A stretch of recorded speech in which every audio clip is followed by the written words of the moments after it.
अरब ममालिक जो हैं सर, ये जो अभी सारा माहौल क्रिएट हो रहा है और कहा जा रहा है कि अरब ममालिक बड़े इकट्ठे हो गए हैं, बात कर रहे होंगे, तो आपको लगता है कि वो बराह रास्त इजराइल के सामने आएंगे?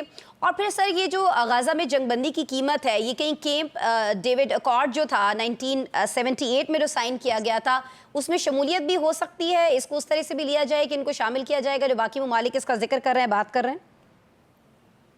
बिस्मिल्लाहिर्रहमानिर्रहीम।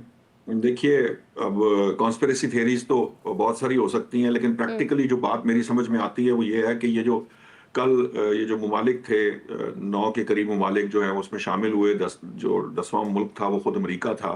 जी। इसका मकसद ये है, मुझे जो समझ में आता है वो ये है कि ये दरअसल जो अगर आप यूएनओ की फोर्सेस, अमन फोर्सेस वहां उतारते हैं तो उसके हुँ, अखराजात यूरोप को और यूएनओ को उठाने पड़ेंगे, और अमेरिका उससे दस्तबरदार हो चुका हुआ है। हुँ, वो हुँ, यूएन के किसी खर्चे को उठाने को तैयार नहीं है, इसीलिए ठीक शायद है। उस वहां से टेलीप्रॉम्प्टर ने भी काम करना बंद किया और हुँ, एस्केलेटर भी बंद हो गई।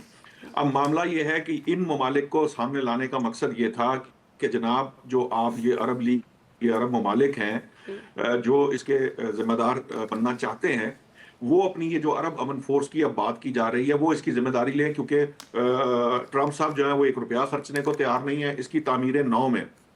और इनके आने से इसराइल भी जो है उसकी भी जान जो है वो खलासी हो जाएगी इस मामले से कि भाई वो वहां पर उसकी वो जो फिर जो मुकदमात अगर कहीं चल रहे हैं, चलते रहेंगे।